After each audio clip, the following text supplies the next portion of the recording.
10টা জিনিসের কি নাম করতে হবে? বলছে শোনো, একটা শ্রীফল বলো দেখি। শ্রীফল বলে শ্রীফল মানে কি? আমাদের যুগে তো এই শ্রীফলকে গুরুত্ব দেয় না, তাহলে সেই যুগে ছিল শ্রীফল মানে বেল ফল, নাকি বলছেন? তা শ্রীফলের শ্রীটা নিল, বললো মা একটা ফুলের নাম করো। বললো মল্লিকা। মল্লিকার মন হয়েছে, বলে একটা সতী নারীর নাম করো যার রজবীর্য ছাড়াই যার জন্ম হয়েছে। তখন দেবতাদের তেজে তিল তিল করে একটা মেয়ের জন্ম হয়েছিল, নাম যার তিলোত্তমা। কি তিনটে হলো তো? শ্রীফলের শ্রী, মল্লিকার ম, তিলোত্তমা তি। বললো মা একটা রাজার নাম করো তো, প্রভাবশালী ব্যক্তি হয়, যারা দাম্ভিক হয়। বলে বাবারে, দাপর যুগের মধ্যে এখানে একটা রাজা ছিল, তিলকের রাজা, ত্রিভুবন জয়ী, নাম যার রাবণ রাজা। রাবণের রাটাকে কেটে নিল হাই, গণনা করিয়া বাবা 4টে জিনিস পাই। সেই সময়ে বদ্ধ বলে শোনো বাজননী, একটা গ্রামের নাম করো শোনো দেখি তুমি। সেই সময়ে মা যশোদা, উত্তরপ্রদেশে একটা গ্রাম আছে ভাই, যার নাম ধাত্রী গ্রাম, সবার জানা নাই। এরা মনে করছে সমুদ্রকর ধাত্রী গ্রাম, মানে পেঁয়াজ কুড়িতে যায় অনেক মেয়েরা, বুঝতে পারছেন, ট্রেনে চেপে, সেইটা মনে ভেবেছে। ওরে এ ধাত্রী গ্রাম, সে ধাত্রী গ্রাম নয়। আমি কি বলিব ভাবের কথাই আপনাদের জানাই। সেই ধাত্রী গ্রামের ধাটাকে কেটে নিয়েছিল, বৌদ্ধ গণনা করে ও বাবারে দেখিবারে পেল, শ্রীমতী রাধা কেবাই আছে ওরে হাই, যদি শত ছিদ্র কলসি লইয়া জল এনে কৃষ্ণের মাথায় মাগো দেয়।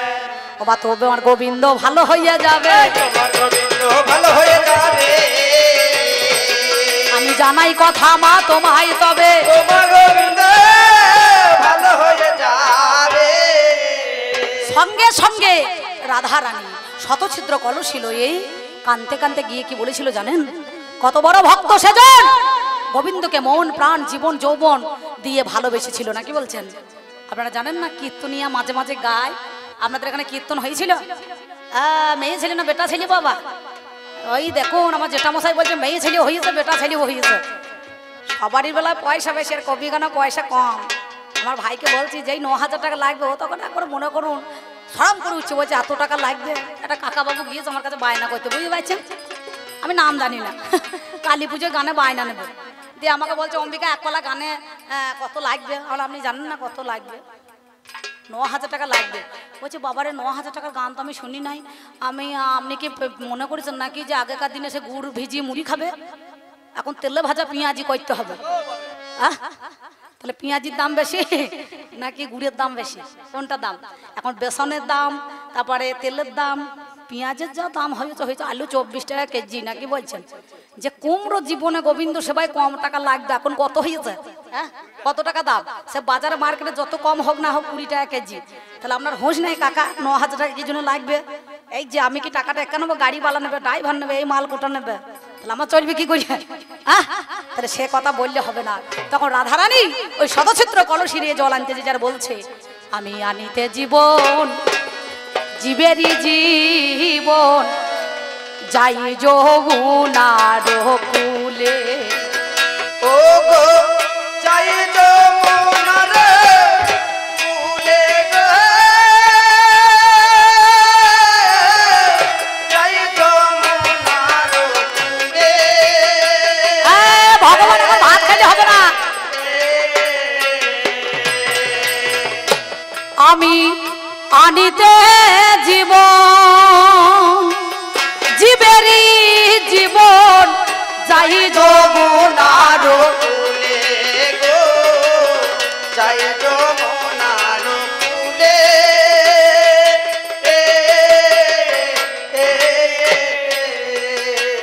আমি কলসি ডুবায়া ওই রূপ ফেরিয়া, কলসি ডুবায়া ওই রূপ ফেরিয়া,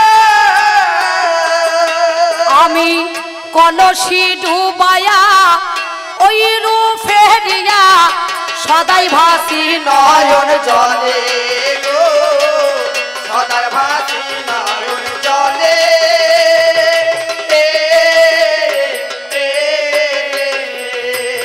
আমি হা কৃষ্ণ করুণা সিন্ধু বলে, হা কৃষ্ণ করুণা সিন্ধু বলে, আমি সদাই ভাসি নয়ন জলে।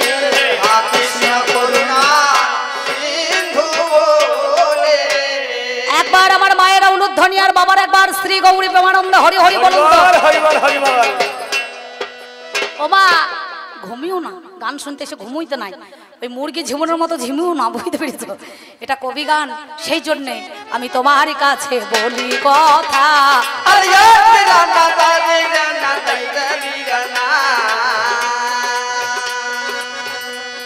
হ্যালো, আমি মোবাইলে আমি গান অম্বিকা দিদি গান শুনেছি।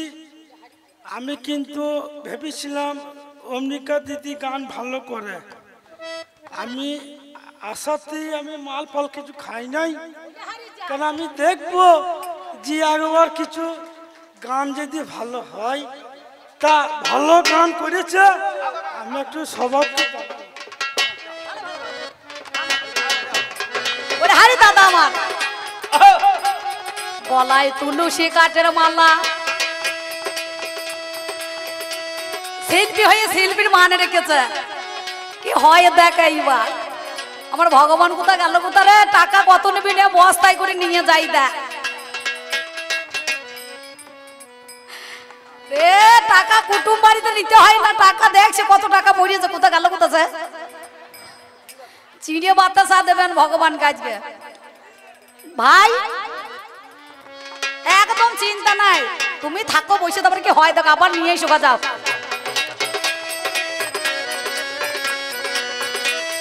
সুন্দর, ভালো ভালো শিল্পী হয়ে শিল্পীর মান রেখেছে। মাঝে সাঝে এরকম করে টাকা না দিলে ভালো লাগে কাকা? মাল পড়বে তবে তো ভালো লাগবে নাকি বলছেন?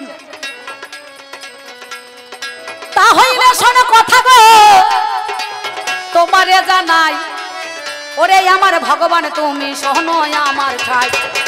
আর এক কথা তোমার কাছে বলে যাই আমি, তেতা যুগে দাস্য ভাবে হনুমান আজকে শোনো গুণমণি। যেদিন অযোধ্যা থেকে সীতা মাতাকে ফিরিয়ে নিয়ে এসেছিলেন, কেউ বলছে কে এনেছে সীতাকে, কেউ বলে প্রভু রামচন্দ্র এনেছে, কেউ বলছে ভরত এনেছে। ভালো মেয়ে ছেলে যাও, বড় হয়ে সরস্বতীর মতন হবে। খবরদার বাবাকে যেন টাকা দেই না, থাইলি জেটির বোতল কে নিবে। হ্যাঁ 10 টাকা দিয়েছে মেয়ে ছেলে নাকি বলছেন? মেয়ে ছেলেদের এখন পাওয়ার কত গো? ভালো সুন্দর, আমার মা জন্মে 10 টাকা দিয়েছে। আমি কায় মনোবাক্য প্রার্থনা করছি গোবিন্দের কাছে, 10টা ইন্দ্রিয় যেন দমন থাকে, কৃষ্ণ পদে মতি হয় নাকি বাবা? কামপুরে ছাই হলে মতি কি হয়? রতি হয়। কামপুরে ছাই হলে প্রেমের জন্ম হয়, প্রেম গাঢ় হলে পরে রতি হয়, রতি থেকে মতি হয়, তখন পলক পড়বে না নাকি বাবা? তার সঙ্গে সঙ্গে সেই দাস্য ভাবের হনুমান তিনি বলেছিলেন এক কাজ করো। সত্যি কথা বলছি, কি কথা না, আজকে যে এই রামচন্দ্রের কাছে সীতা মাতা ফিরে এসেছে, তাহলে পরে কে এনেছে? কেউ বলছে রাম, কেউ বলছে লক্ষণ, কেউ বলছে হনুমান। বললো না, হাসতে হাসতে তখন কি করেছে কি না, সীতা মনে করুন হেসে ফেলেছে। বললো রামচন্দ্র সেটা দেখেছে ভগবান জগতের প্রতি সেই রামচন্দ্র। বললো সীতা তুমি হাসছো কেন? বললো প্রভু তুমি তো জানো না আর একটা রাবণ আছে। বললো কোথায়? বললো নাম যা শতস্কন্ধ রাবণ, রাহু লঙ্কায় বাড়ি, জানো না আমায় কবে আবার লয়ে যাবে হরি। সঙ্গে সঙ্গে ভক্ত প্রধান হনুমানকে আমার প্রভু রামচন্দ্র ডাক দিয়ে দিল।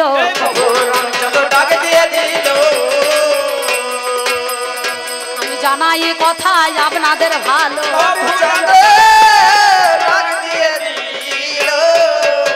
রামচন্দ্রকে তখন হনুমানকে ডাক দিয়েছে প্রভু রামচন্দ্র, হনুকে ডাক দিয়েছে। হনুমান চলে গেছে। রাহু লঙ্কার দরজায় একটা ঘন্টা ঝোলানো ছিল বাবা, ঘন্টা।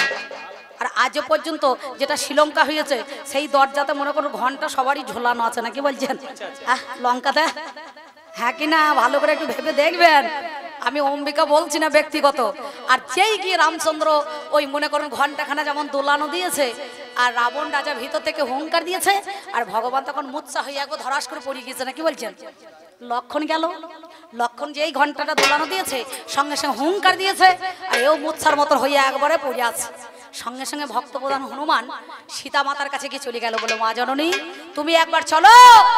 তখন সীতা অসীতা রূপ ধারণ করে সঙ্গে সঙ্গে সে করলো কি, ওই দরজার মুখে ঘন্টা ঝোলানো ছিল, ঘন্টাখানা যেমন দিয়েছে দোলানো, রাবণ ভিতর থেকে হুঙ্কার দিল।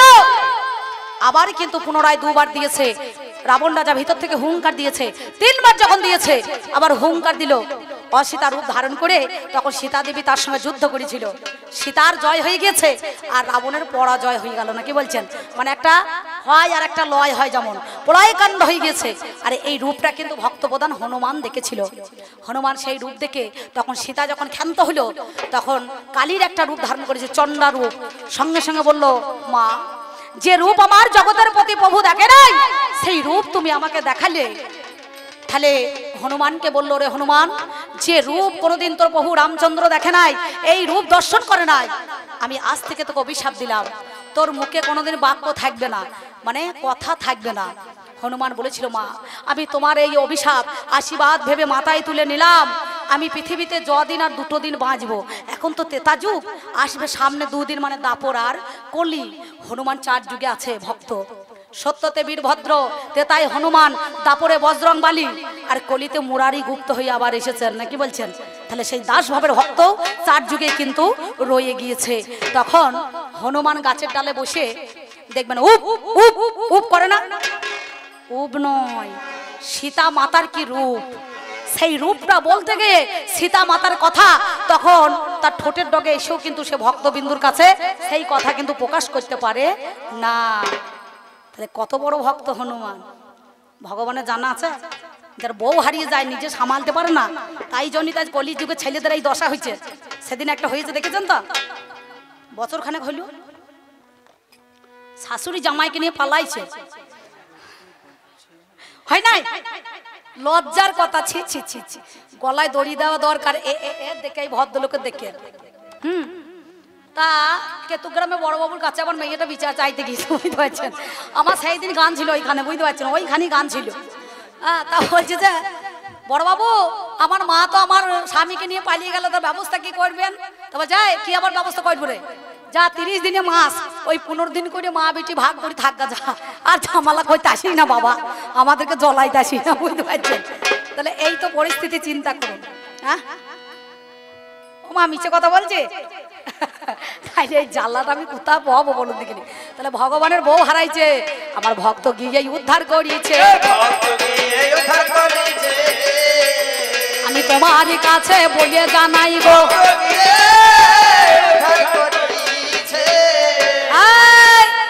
একদিন হনুমানকে সেদিন যখন অযোধ্যায় ফিরে এলো একটা মুক্তোর মালা দিয়েছিল, মুক্তোর মালা।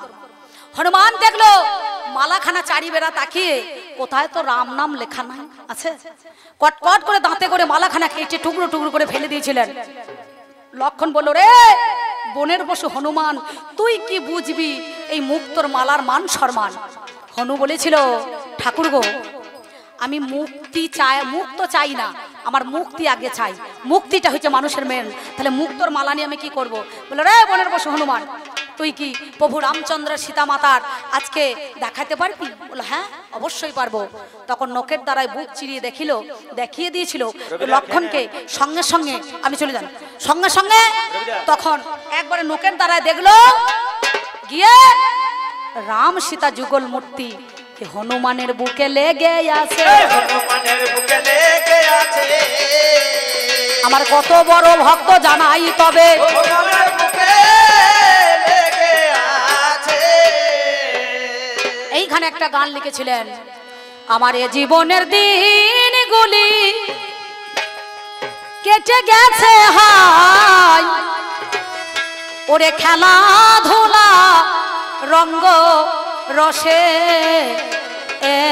আমি একা কাঁদি ঘাটে বসে, আমি একা কাঁদি ঘাটে বসে রে, আমি একা কাঁদি ঘাটে বসে রে, আমি একা কাঁদি ঘাটে বসে। পশ্চিম আকাশে রবি বসলো পাটে,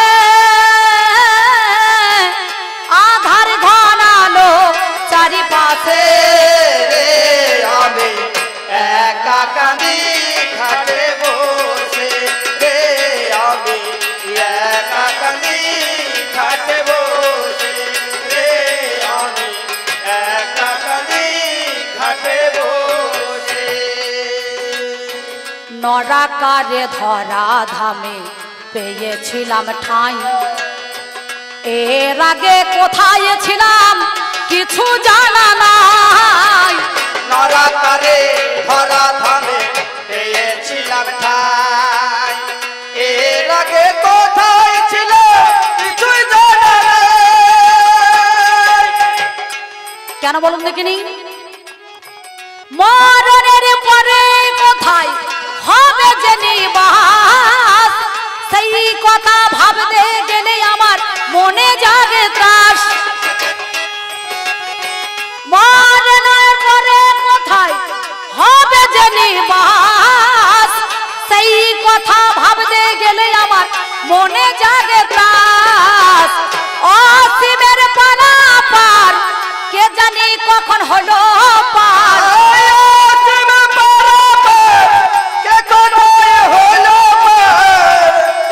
আমি কালের খাওয়াতে গেলাম ভেসে। আমি একা কাঁদি ঘাটে বসে রে, আমি একা কাঁদি ঘাটে বসে রে, আমি একা কাঁদি ঘাটে বসে রে, আমি একা কাঁদি ঘাটে বসে। দাস হয়ে এসেছিলাম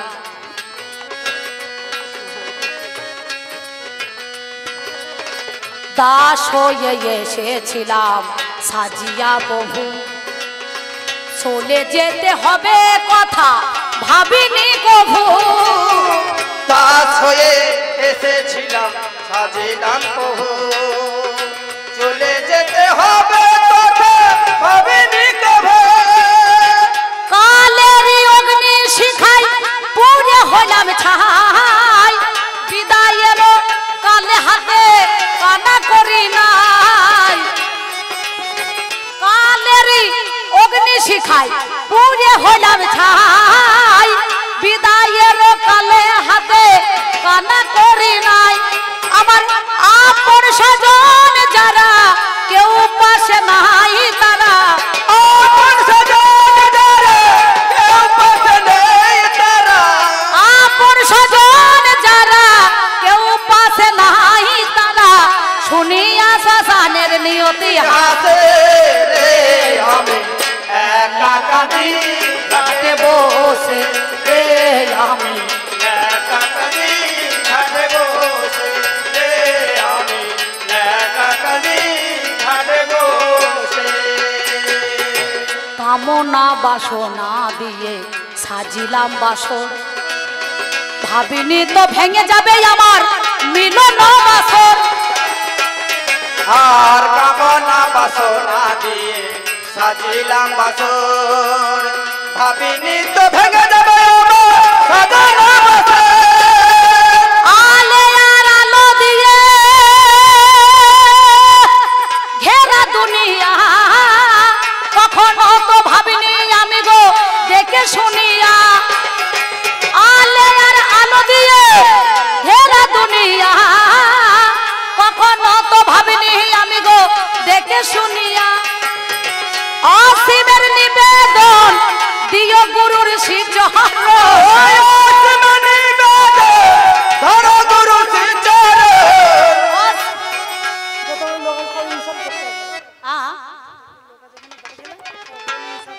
একদম একদম চিন্তা নাই, যাও। এই 10 টাকায় হয় ভাই, 50 টাকা আনতে হয়। ধরো গুরু মহরণের ডাক যেন আসে রে, আমি একা কাঁদি ঘাটে বসে রে, আমি একা কাঁদি ঘাটে বসে রে, আমি একা কাঁদি ঘাটে বসে রে, আমি একা কাঁদি ঘাটে বসে।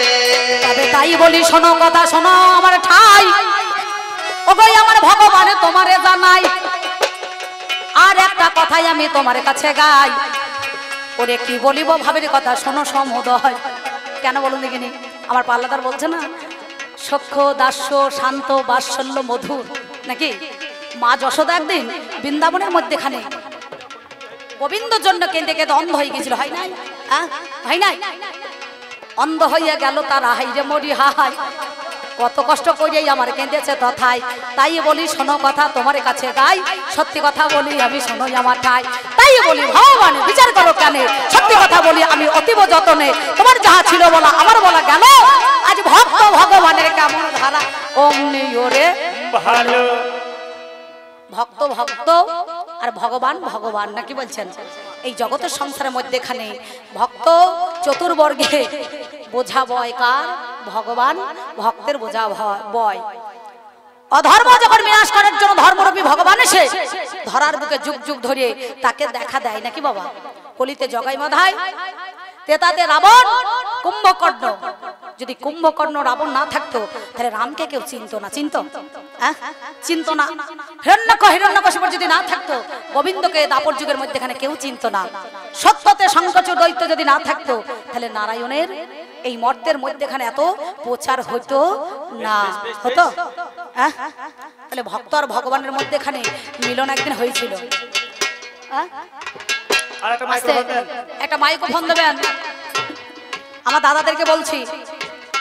হ্যাঁ, এই গানটা 10টায় আরম্ভ করেছি, এরপর আবার আমাদেরকে অনেক দূরে যেতে হবে বাবা। কবি গান, একটু তত্ত্বের গান, তথ্যর গান। আমি অরিজিনাল ভক্ত নই, আমার গলায় মালা আছে, সাইনবোর্ড আছে, সাইনবোর্ড নাই, কিন্তু ভগবানের গলায় সাইনবোর্ড আছে। ভগবান, হ্যাঁ, শত অন্যায় করলে ভগবানকে সবাই মেনে নেয়। হ্যাঁ, বৃন্দাবনে মথুরায় ভগবান করলে লীলা, আর সাধারণ মানুষ করলে শালা, নাকি বলছেন?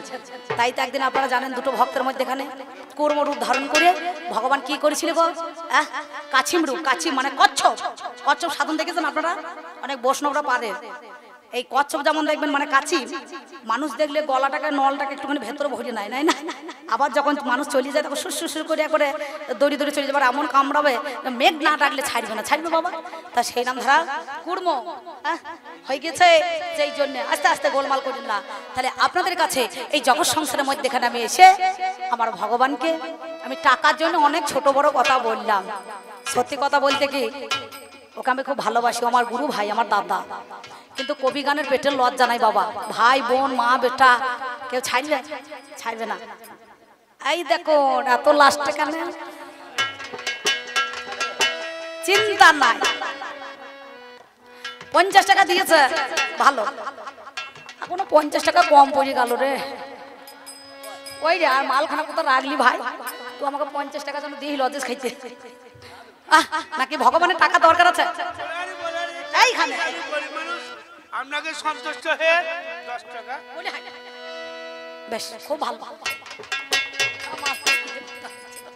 বাবা এক কাজ করুন, টাকা যা দেবেন আমাকে দেবেন না। আর ভগবানকে এক বাটি ছেন্না নাই, আচ্ছা নিয়ে আসুন, গোবিন্দ সেবা দিতে হবে।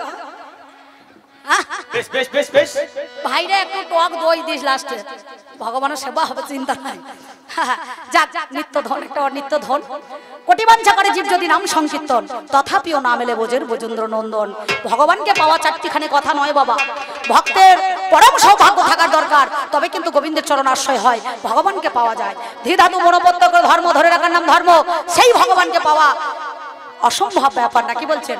তাহলে ভক্তির জোরে, প্রেমের জোরে, ভাবের জোরে, জ্ঞানের জোরে, বিবেকের দ্বারে তাকে মন প্রাণ নিবেদন করতে হয়। হে গোবিন্দ তোমার হলাম বলে সবকিছু ত্যাগ করতে হবে, নাকি বলছেন? সর ঐশ্বর্য বীর্য নহে সমতুল, তথাপি ঐশ্বর্য মাধুর্যের মূল। তাই সেদিন ওই কাচিম রূপ ধারণ করে ভগবান দুই ভক্ত তো লড়াই করেছিল। অর্জুন বলছে আমি বানের দ্বারা সেতু বেঁধে দেবো, আর হনুমান বলছে আমি সেতুটাকে ভেঙে দিতে পারি, নাকি বলছেন? একবার যদি চাপি মরমর করে মাল সব ভেঙে যাবে। এই ভগবান তখন কুর্ম রূপ ধারণ করে তলাতে ঢুকে গিয়েছে, সেতুর তলায়। আর একদিকে এমন চাপ মেরেছে ভগবানকে, একদিকে সেতুর জল লাল টকটকে হয়ে বেরিয়েছে আর নীল হয়ে গিয়েছে। দুই ভক্ত তো বলছে সর্বনাশ, একদিকে লাল আর একদিকে নীল কেন? এই জগতে না, জগতের মধ্যেখানে তাহলে হয়ে গেল। সেই দিন ওই ভক্ত হয়ে ভগবানের বোঝাটা মাথায় করে নিল, বলে আমি সেই আমি, তোমরা দুটো ভক্ত আমার কাছে সমান, তাই না? তাহলে আমাদের মধ্যে সেই ভক্ত ভগবানের চাইতে কখনো বড় হয়, কিন্তু ভগবান সর্বদাই গোবিন্দ হয়ে তিনি ভক্তের কাছে ধরা দেয়, ছোট হয়েই থাকে, নাকি বলছেন? তাই এবার দুদিনের এই খেলা ঘরে, কেউ তো কারো নয় গো, দুদিনের খেলা ঘরে কেউ তো কারো নয়। নয় গো দাদা একটু জল দেবেন তো, খাবার জল। ঘরে যাওয়া আসা মেলামেশা, যাওয়া আসা মেলামেশা বেশি দিনের নয়। গো দুদিনের খেলা ঘরে কেউ তো কারো নয় গো দুদিনের খেলা ঘরে আজ হবে বলে কাটাকাটি, রক্তেতে ভিজ বেনা মাটি। কি হবে বলে কাটাকাটি হ্যালো হ্যালো, শুনতে দাও শুনতে দাও। রক্তেতে ভিজবে না মাটি আমার মধু ঝরবে বাটি বাটি, মধু ঝরবে বাটি বাটি, পান করে সুধি জোহর।